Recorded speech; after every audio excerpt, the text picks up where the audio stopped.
This is the intro to Docker workshop. Okay. We're just gonna have a short intro and then go over some Docker concepts, and there'll be a demo and then Q&A at the end. Hello, everyone. My name is Zach. I go by he, him, his. I'm a fourth year at UC Irvine, and I've actually graduated last quarter. Computer science major, and I live in San Ramon, California. I'm Kevin. I go by he, him, his. I'm a third year, and I'm from Palo Alto. So Zach put a bunch of links in the chat. So go to these links and set up Docker and Postman if you haven't. Yep. We will not necessarily need those until the very end when we go through the demo. But yeah, go ahead and get started on that if you haven't already. Yeah, just DM Zach or something if you have issues with it. So what is Docker? Docker is a tool for containerization. So it's basically wrapping your code in another thing. A lot of times people have issues with setting up, if you download a GitHub repository, or compatibility issues between Mac, Windows, Linux, whatever. You just wrap that all in Docker, and then you put it to Docker Hub, which we're going to go over later, or the cloud to deploy it, or basically anywhere. All right. So what are some of the uses of Docker, and why would we use it? So one of the reasons that Docker is really great is because it's a consistent environment, and it's always isolated. The reason that the ecosystem that your application is running in is always reproducible is because it comes from an image that's created by a Docker file. And we're going to go over those things in a few more slides. But yeah, that's basically what makes it consistent and isolated. It's cost effective and fast to deploy because you're storing all your infrastructure as code. So all the configurations you need for the environment that your application is running in, it's literally all in that Docker file. And you don't have to have some sysadmin go out and set up your hosts to basically fit the needs of your application. It's also super mobile, and it can be run anywhere. Basically, any machine that you have that has Docker Engine installed or Docker Desktop installed can run the containers that, any of the containers that you want to run based on the images that you've made.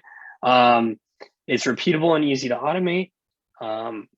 There's a lot of CI/CD plugins that you can use. Also, orchestration software makes it really easy to basically make it easy to automate, spinning up and spinning down different instances based on traffic and other things like that. You guys have probably heard of Kubernetes before. Docker Swarm is another one of those, and we'll get into those later in the presentation. It's also easy to roll back because every single Docker image that you make, you version it. You basically tag it with a version. So if there's something wrong with your latest version of your Docker image, you can always roll back to the previous version because that's stored in the Docker registries.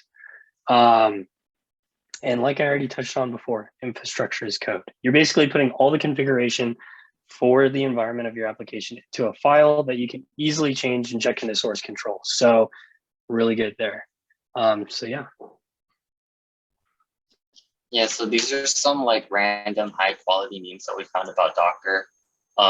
The first one, it works on my machine, then we'll ship your machine. It's basically Docker. I'm not sure what classes people have taken, but in ICS 3233 or 45C, in 45C, they give you a VM, which is this gigantic 2 GB looking thing. And you might as well just build a computer for your program every single time. Since it's way more lightweight, you don't need all the useless GUI stuff they don't care about. So you can just basically put in all the pip installs, all of that, and make it one whole thing by itself. And then the second one is just you're wrapping a bag in another bag, which is you're wrapping Mac, you're wrapping Windows, you're wrapping Linux in Docker so that everyone can use it. Anyone with Docker, it doesn't matter what OS you have on your computer, you can still use it. So I'm going to do a short demo to pull from Docker Hub, which is basically a place with a bunch of Docker images. So yeah, these are the commands. I'll just like, so so first I'm gonna pull from Docker Hub and do basically this command. I'm pulling an image version that someone else put. I already did it. You can do this along with me, but the basic like idea behind what I just did is I just took an image that someone else already prepackaged for me, and I pulled it instead of like having to go through the usual like download from like GitHub and then set up all the requirements and everything. And then if I list my images, we can now see hello world is here. And then I can run it by the name over here. So I just run docker run hello world, and all of this prints out. So keep in mind that this like message can be literally anything, and it's still going to be those 3 commands. So it could have been like a whole Flask server, which we're going to do in the demo like piece here, but like it can basically be anything, and it just makes you like your life a lot easier as a user of the program.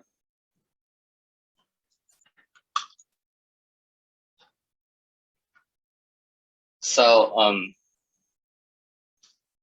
it can copy paste this link in chat. One sec.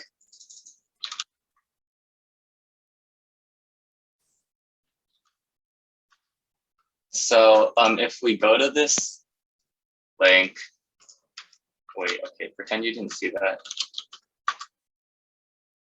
There's this thing called a Docker file, which is basically defining what that Docker run just did. And where is it? So this is basically all it's saying: from scratch, which is basically an empty image, copy hello, which in this case is a folder somewhere, and run the hello command, which is basically this. So you're basically specifying this command keyword is saying when you do docker run this hello. So in this case, it'd just be running this hello.c, which just prints this entire command, which happened over here. So as opposed to like having to figure out C compatibility issues, like getting the same compiler and everything, it's just like all packaged nicely within Docker.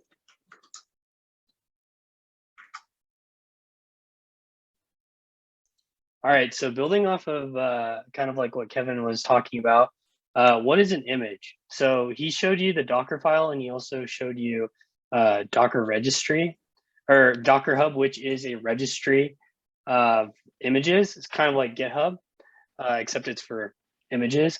And so, yeah, now we looked at the Docker file and we saw, okay, there's different instructions that you list in, order of which way you want them to execute in the Docker file. And from that, you end up building your Docker image. So most of the time, not in the case of the Hello World program, your Docker image that you're creating is going to start off with a base image. And you basically specify that by using the from instruction. So Kevin, if you want to go back to the previous slide, there's like some of the instructions there. So you can see at the top here of this diagram that there's a from instruction there. So you can use that just like you do from scratch to basically take a base image. So a lot of you guys have heard of like, Windows Server, Linux, stuff like that. You can use like a distribution of Linux like Ubuntu as your base image, and every single instruction that you put after that is something else. It's like another building block that you're adding on top of that image. And so essentially what you're doing is you're creating a bunch of layers. Every single instruction counts as another layer that you put on top of the image that is a result of the line previous to it. So let's go forward one more slide. Yeah, so if you look at the diagram on the right here, you can see layer 1, layer 2, layer 3, layer 4. So these are read-only layers, and that's essentially what a Docker image is. It's a read-only template made up of layers. So every single image is read-only, and once you actually deploy it and you create a container using that image, that template, that's when you can write on the rest of it. And that's where containers differ, right? They could all be using the same image and be doing different things. And that's where the writable layer comes from. And that's why what this diagram is trying to make sense of. So yeah. All right, so talking about Docker volumes. So we have our images, right? And in the previous slide, you could see we go from Docker file, we create a Docker image, and then we create instances of that image. You can almost think of it as like object-oriented programming. You create your class, and then you create objects. The class is the image, and then the container are like the objects, right? So basically, once you create a container, if you have something, if you have a container that's running something like a database, right? Oftentimes when we're running a database, we want our data to persist. That's the point of using a database in the first place. So how are we going to make it persist when we have a container that can be start up, shut down, deleted? How do we make that data persist? Well, the way that you do that is you use volumes. So basically, volumes are the way that Docker is designed for your data to persist. And there's two main types of volumes. There's bind mounts, which are, I guess, I don't know, I think they're probably used a lot less than just regular old volumes, but bind mounts essentially allow you to mount like a directory that you have on your own host machine, on the file system of your own host machine. So for example, if I had like a folder full of files that I wanted to also be in the container, I can create a bind mount from that folder of files into the container that I'm running. And so when the container is doing operations on those files, like maybe writing to them or something, it actually changes the files that are on my host machine as well. The other thing, which is more common when you're running like, let's use a MongoDB container, for example, which is just like a container that's running MongoDB. You want to use MongoDB, you want to write to that database. So you create a regular volume that's basically handled by Docker. And if you look at this diagram here, it shows bind mounts and also just a regular volume. And Docker manages all of the regular volumes itself. So basically, you just create that volume. It's very simple. You'll see when we end up actually, creating our own Mongo container later on. And you mount it to the container that's running and you're good to go. So once you delete that container, you can just mount that same volume to a new container later on and that data is still persistent. So yeah. All right, so let's talk about networking in Docker. So, if you're just developing something, sometimes you might want to use a Docker container as your development environment because it's really easy to keep all of your dependencies consistent every time you're doing work or something. But in a production environment or in a production sense, you're probably going to have multiple containers and they're all going to be running some kind of service. And those services oftentimes need to talk to each other. So there's a couple of different kinds of networks that that Docker offers out of the box. So the first one and the most common network type that you're going to use is a bridge.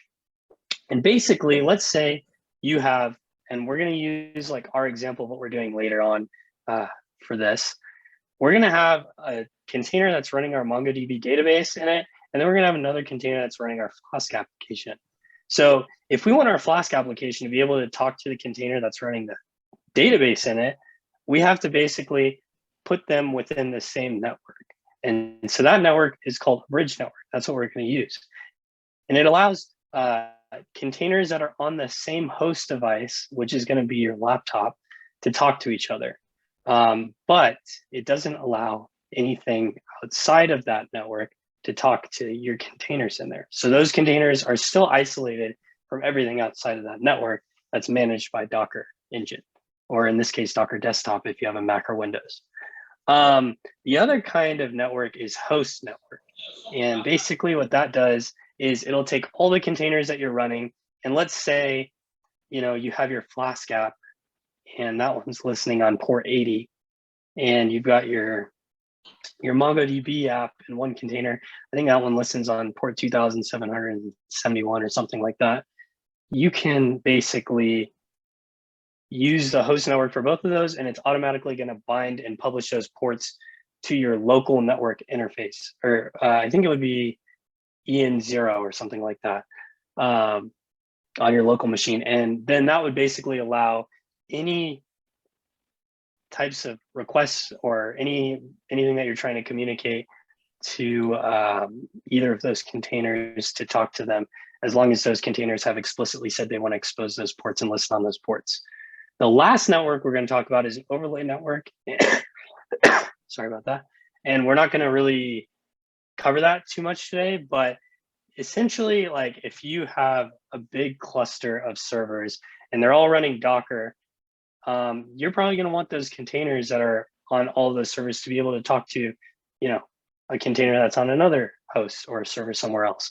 So in order to do that, you create an overlay network, and it basically allows your Docker containers to talk to other containers that are not on the same host as the one that, you know, the application that's trying to communicate is on. So yeah, and that's pretty much networking.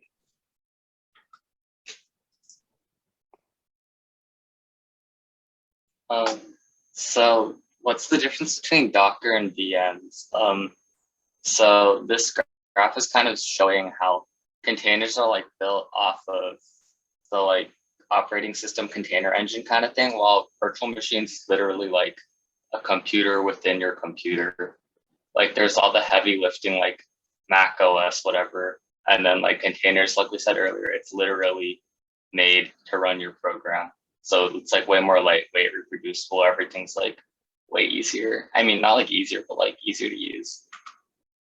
So this is just an example again of how Docker can make your life way easier.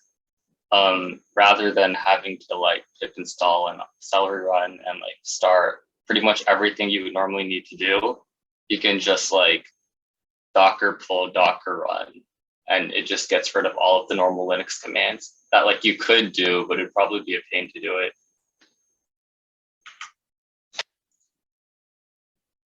So we're gonna do the demo next. Go to this link, or I'll stop sharing so you can share. Yeah, so I'm gonna post it in the chat one more time. Go ahead and go to this GitHub repository here, and then I'm gonna go ahead and share my screen, and then we'll get started here.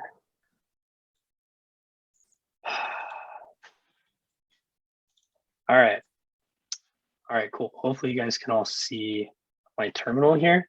So the first thing we're gonna do is we're gonna go ahead and clone this repository here. Basically, this repository, along with the README that you can take a look at later on after the workshop, it has all of the code for a Flask application, very basic. It was actually used for our ZOX 2020 workshop. So thank you to Tristan for that code. So yeah, so first thing we're gonna do is we're gonna go ahead and clone that repository.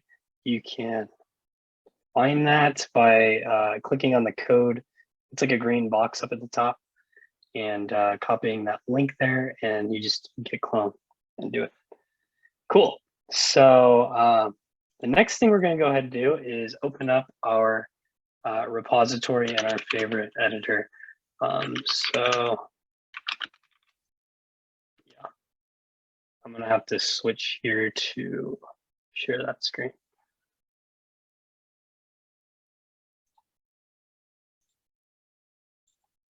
Cool. All right, so here we are. Let's go ahead and open up our Docker file, because this is going to be the instructions to where we basically say what kind of image we want to create, or what kind of image we want to build, so that we can eventually create containers with that in a second. So let's take a step back here and sort of think about everything that we need our image to do. So first we need to pick a base image, right? So the first thing we're going to do is we're going to pick a base image that is lightweight. We want to pick something that's not going to have a bunch of extra binaries in it that we don't need to run our Flask application. And so one of the best ones that we can do is an image called Python 3.9. And it's basically just a Linux image. I don't know what distribution it is, but it's a Linux image that has Python 3.9 installed on it. So that's going to be our base image. So we're going to start off with that. So after that, we have to think about, okay, let's say, so we're going to have a Flask app here. What port is it going to be listening on? If it's going to listen on a port, we have to expose that port and explicitly tell our image that we want to listen on that port. So we decided that we're going to use port 80. So what we're going to do is we're going to use the expose instruction here. And we're going to listen on port 80 this way. Cool. So the next thing that we need to do is we need to install all the requirements and dependencies that our Flask app is going to need. So how can we do that? We're going to go ahead and use the copy command. And I'm going to copy this comment here. And you can find all of this stuff in the file if you can't follow along right now. You can do this later in the README. But yeah, essentially what we're going to do is we're only going to copy the requirements.txt. And this will start to make a little bit more sense. Basically, the copy command takes two arguments. It takes the source file and the destination. The difference between this and like the Unix command cp is that it's copying from your local machine, your host, and it's going to be copying that into the container, or in this case, it's going to copy it into the image, and then we're going to make a container out of it. So we want to copy our requirements.txt that lists all the things that we need for our application. The next thing we're going to do, since we copy this into the directory /app/, and that's the requirements file, we copied it in there. So in order to run pip install, which is what you use in order to install the dependencies listed in the requirements.txt, you have to run pip install from the directory where the actual requirements.txt is located. So what we need to do now is we need to change our working directory into the app directory where we put the requirements document.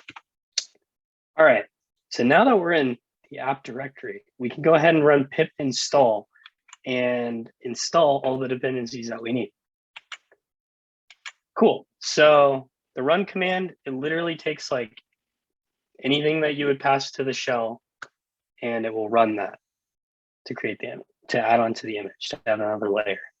All right, cool. So now this next command here is going to look a little weird because, well, I'll let you look at it first.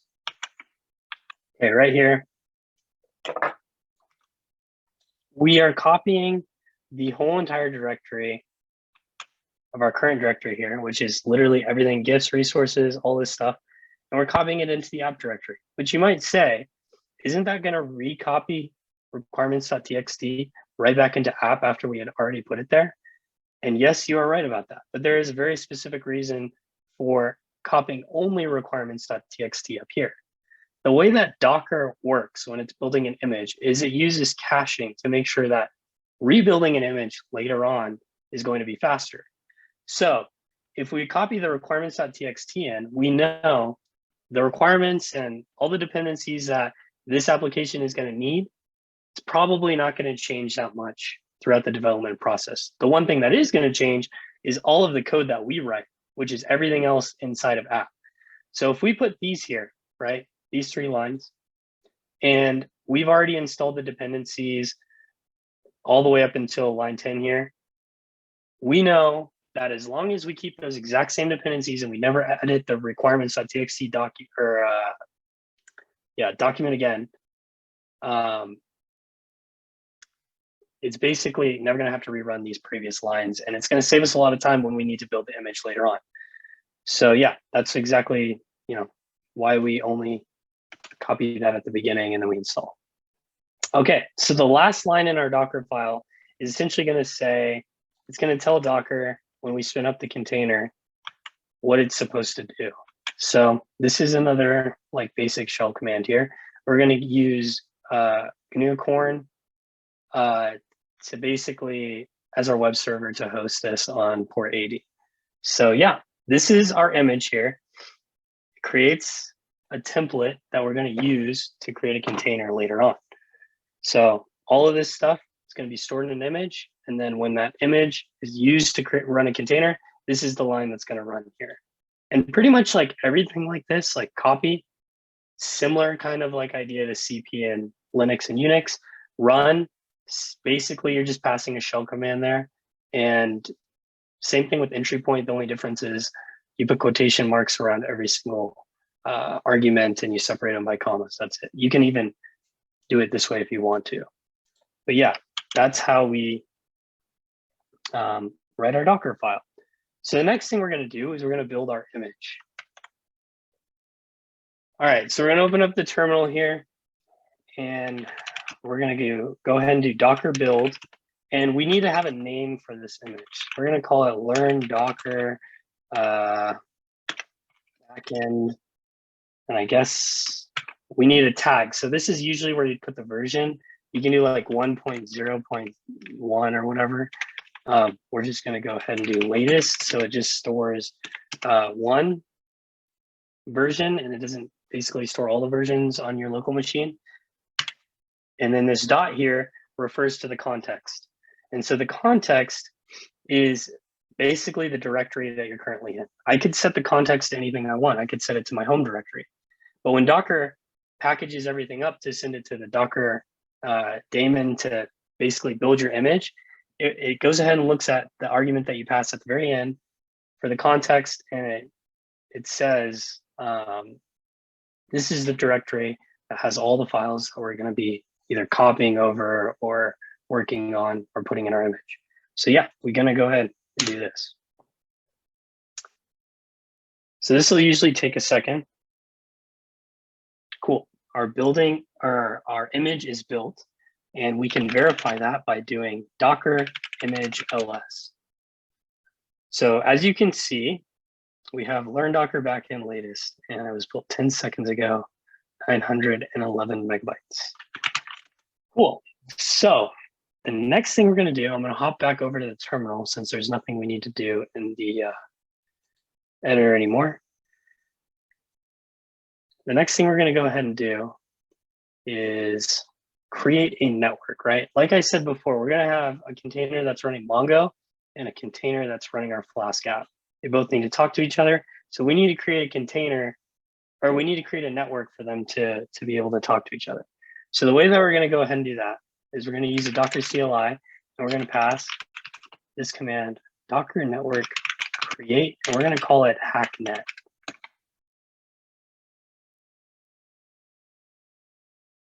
And I'll take a second. Cool. If we go ahead and look at our networks that we have, hacknet appears here. You can pretty much do this with any Docker resource, just Docker, the name of the resource, or the type of the resource, and then ls, and it will show you everything you have on your host. Okay, cool. So we've done that. Now we need to go ahead and create a volume so that we can persist our data that's going to be in the Mongo container. We're going to do that very similar way. We're going to do docker volume create, and we're going to do learn docker. Cool. Cool. So we created that one as well. And now's the fun part. We get to take the image that we built and spin up a container with it. So the first thing we need to do is we need to spin up the Mongo container, because we know that our Flask app relies on that, and it's probably not going to be able to start up properly if we don't have our Mongo container first up. So right here, I'm going to copy this command. It's pretty long. One of the cool things you can do when you spin up a Docker container is you can specify several different configurations. So I'll walk through each of these. Basically, we're going to be running this Docker container in attached mode. So anything that it's like printing the standard out or standard error, it's going to be printed to this terminal window here. And this terminal window is pretty much just going to hang and wait until that Docker container stops or is destroyed. So Docker container run, that's the main command that we need.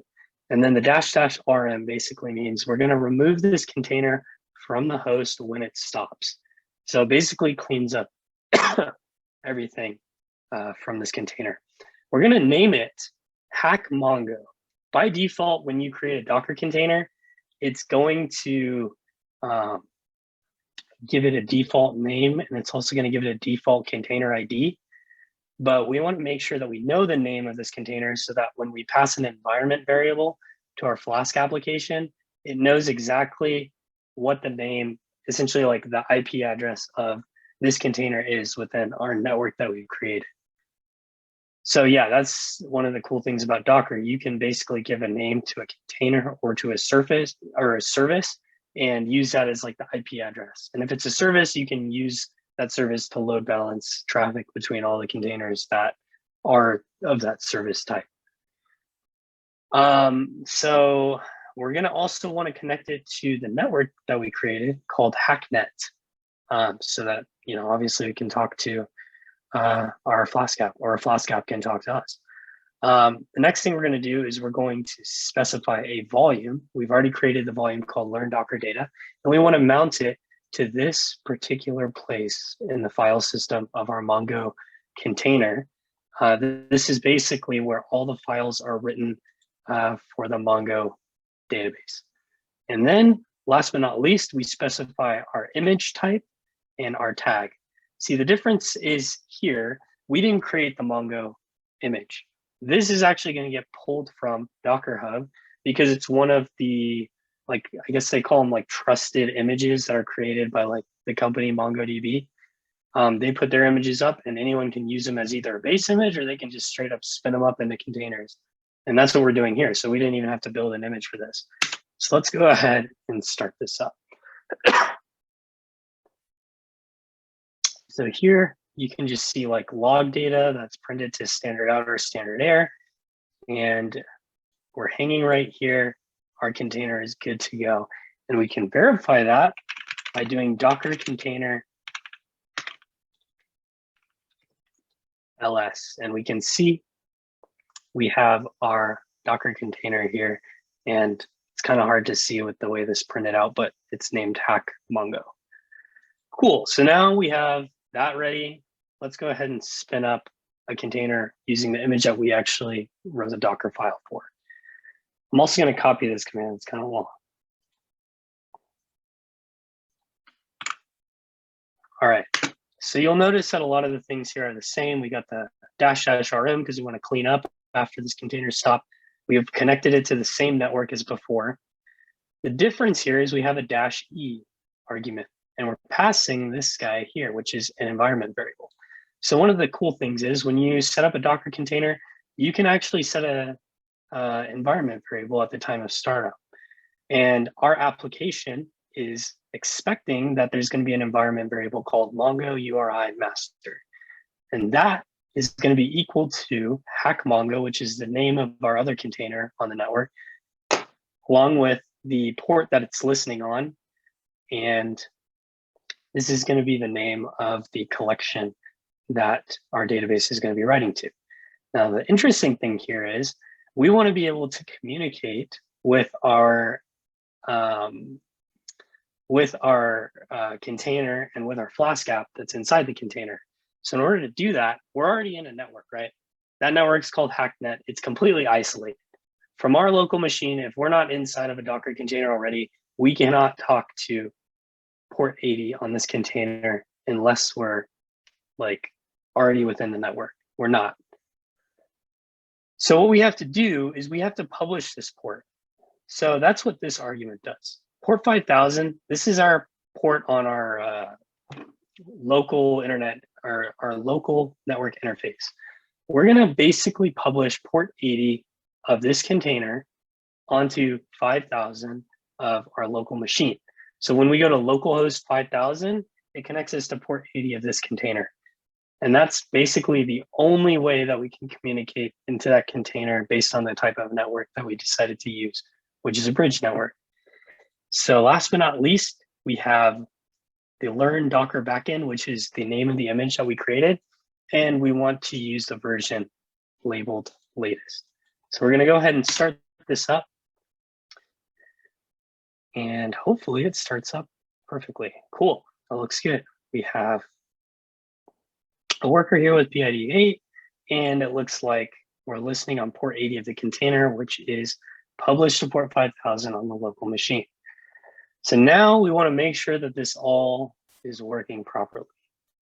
So we're going to go ahead and switch over to Postman now, and we're going to make calls to our Flask app inside the container. Cool. So now you guys can see Postman. So if you've never used Postman before, we're going to go over here and import our Postman collection from the repository. So here we are, we're at Learn Docker with Hack. There should be a file in here that's called Learn Docker with Hack requests.postman collection. We're going to go ahead and import that guy. All right. And now we need to go ahead and create an environment to basically list, well, I'll show you first. Right here, this is the URL that we're going to be hitting, or this is the endpoint that we're going to be hitting to create a user. As you can see, we have a variable here called the URL and it's unresolved. So in order to fix that, we're going to create an environment in Postman and we're going to call this variable URL. And we're going to do localhost, and then we're going to be hitting port 5000 here. All right, that should do it. Oh, let's name our environment. Learn Docker. Cool. All right, we're good. We don't want to do that. Now we're going to go ahead and switch over to this environment, and we're going to test out our endpoint here. So once you've like imported your Postman collection, it should already have this populated. We're going to try and create a user with all of these attributes. Also over here, there's a little test script, and this is essentially going to create a new environment variable called test user ID, which you can use in all the follow-up requests. So it's just basically automating things, making it easier for you to test out your app. So let's go ahead and send this and see what we get back. Cool. So we got a response. We hit port 5000 and it looks like we got a 200. So we created our new user and that user has an ID here, right? Now, just to kind of like illustrate what this test thing does, these test scripts here, it's not really part of the workshop, but it's a good skill to kind of just pick up if you use Postman. It's basically setting this variable within our environment here. That wasn't set before. That's what this does here. And you can do stuff like that whenever you guys create your own Postman collections. All right, let's just test some of the other requests for, good measure, I guess. So if we do a GET request on that user ID, we get something back. We end up updating it. Looks like we're good. And then eventually we can, delete the user. And that's that. Let's just, leave it created. Cool. All right. So basically, that kind of like wraps up like the main concepts that we wanted to touch in the tutorial. But another good thing to kind of touch on before we finish the tutorial is how to spin down your Docker containers just so that you can clean up and you don't take up a bunch of space on your machine. So if we do this, right, Docker container ls, now we got two containers running. One has our Flask app, one has our Mongo instance. We want to stop these containers. And thankfully, we started them with the --rm argument. So when we stop the containers, it's going to clean up everything automatically. So we're going to go here, and then we're going to do stop, Docker container stop. And you can even pass multiple of these, but we're going to take the container IDs that are assigned to our containers and stop them. And as you can see here, they both stopped. We're not hung up waiting on logs anymore. Cool. Okay, so let's go back to Docker container ls, no more containers, we're good. So that's cleaned up. Now the other thing is the network and the volume that we created. So Docker network rm is how we're going to remove that network. It was called hacknet. So we're going to pass the name of that network and remove it. Now we don't have it anymore, and we saved ourselves a little bit of space. The other thing, and I want to show you guys that this persisted here, Docker volume ls, we're going to see that we have learn Docker data, right? So as you remember, we just killed this container right here, the Mongo container. But the good thing is none of our data is lost. That user that we created, it's stored in this learn Docker data. So if we spin up another Mongo instance and another Flask instance, we're gonna have that data back. But for the sake of this workshop, we don't need it anymore, so we're gonna delete it. Same thing here, Docker volume remove, learn Docker data, and we're good. And we've got all those things cleaned up. So the one last thing, that covers everything for that we wanted to sort of like teach in the Docker workshop. You might be thinking though, this seems like a lot of work and these commands seem like really long to spin up some instances, right? Well, there is another way to do all of this stuff. If you have multiple containers that you want to, have running while you're developing a project, and the way that you can do that, and let's hop back over to the editor, is through Docker Compose. If you have Docker Desktop, if you're on Windows or Mac, this will basically be like part of that already. You already have Docker Compose installed. If you're doing it on Linux and you install Docker Engine, you're probably going to have to install Docker Compose separately. But yeah, you can get it. Don't worry. Docker Compose here basically allows us to specify the configurations that we want for the containers that we're going to spin up.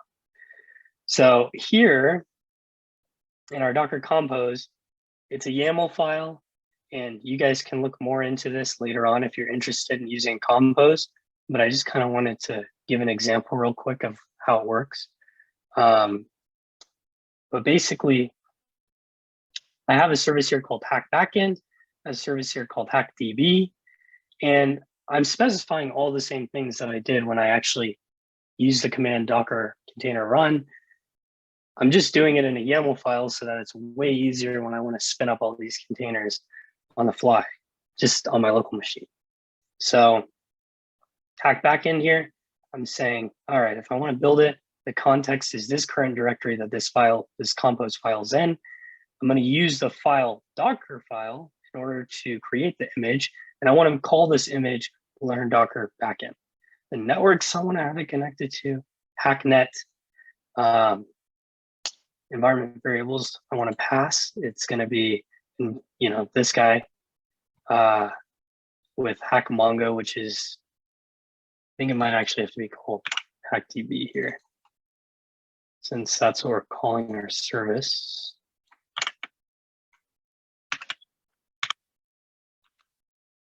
So that's going to be our environment variable.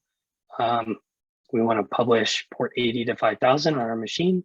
And we're saying that this particular service, Hack Backend, depends on HackDB. So that means it's going to spin up this service before it does any of this. So HackDB, we're using our trusted Mongo image from Docker Hub. We're going to connect it to Hacknet, and we want to use these volumes here. So also, we're going to specify our networks and our volumes. And if these are not already created when we run Docker Compose up, it's going to go ahead and create those networks and volumes for us automatically. So all you have to do is go run this command, Docker Compose up. And it's going to say creating the network here, creating the volume. It's going to be creating our database. And fortunately, it didn't have to rebuild our image called Learn Docker Backend because we haven't made any changes since. All right, cool. So all that's running, and we can verify that again by, I don't know if I close Postman, but yeah.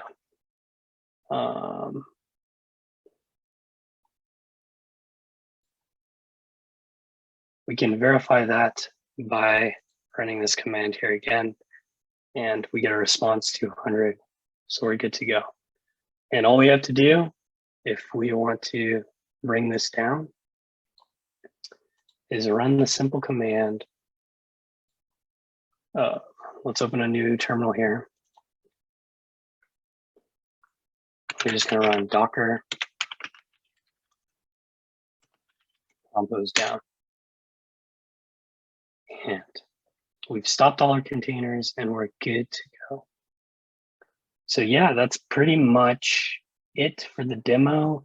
If you want to reproduce this, like if you can follow along, you can go ahead and check out the GitHub repository. It has all the instructions to do this demo. Yeah, I'm going to be adding to it to make it a little bit more descriptive. So you can always refer back to that if you want. And there's also additional materials at the bottom if you would like to check those out as well. Kevin, you want to go ahead and share your screen again? I'm going to stop sharing.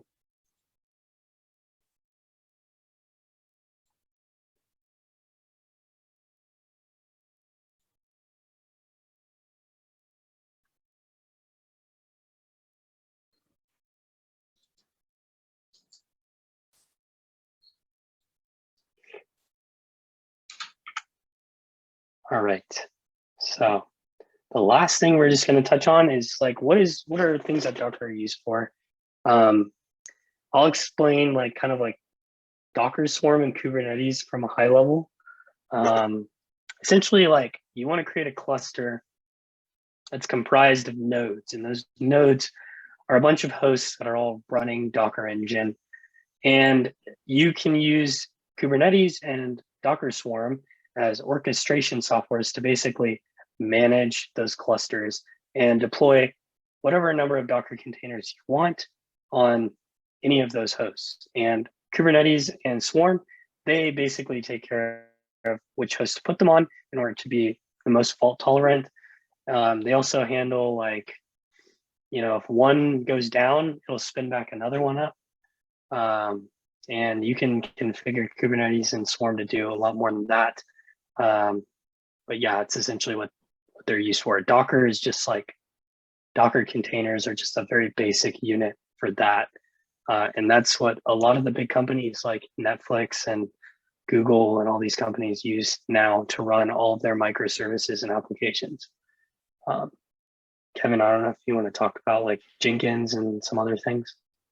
Yeah, sure. Just going off of that, like in a lot of like bigger companies, there's like, in addition to the like database and server, there's also like metrics scaling. Like, for example, a lot of users come on, so you want a lot more Docker containers, and the orchestration service like basically take care of all of that and make it really organized. And Jenkins is CI/CD. So I don't know how familiar people are with like Git, but essentially it's basically every time you push to Git, automatically test everything you've pushed, make sure everything's right, make sure you haven't pushed anything with bugs. And then if it passes all the checks, then automatically deploy it. So you don't have to go through and like click through AWS. It just does all of that for you. And since everything is Dockerized, there's like zero issues between compatibility between your machine or the deployed machine. And for the other thing, I know Zach mentioned this earlier with disaster recovery. Like if anything goes wrong, you can just roll it back. Like if something passed your CI/CD that wasn't supposed to, you just like go back a version and then everything's good again. Are there any questions?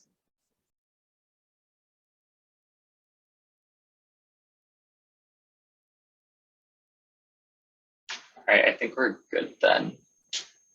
Yeah, let's go to the next slide real quick, just for Just okay. Marketing team.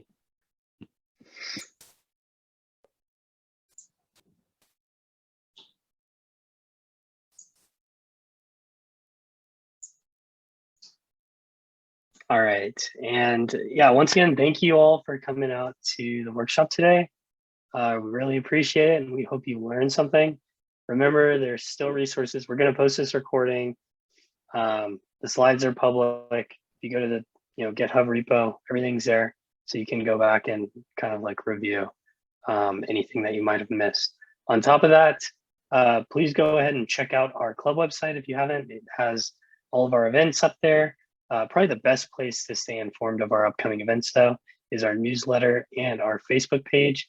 But yeah, go ahead, follow us on social media. Also, please fill out the feedback form. That's really helpful for us. And we'd love to improve the next time we do this workshop. Thank you all for coming.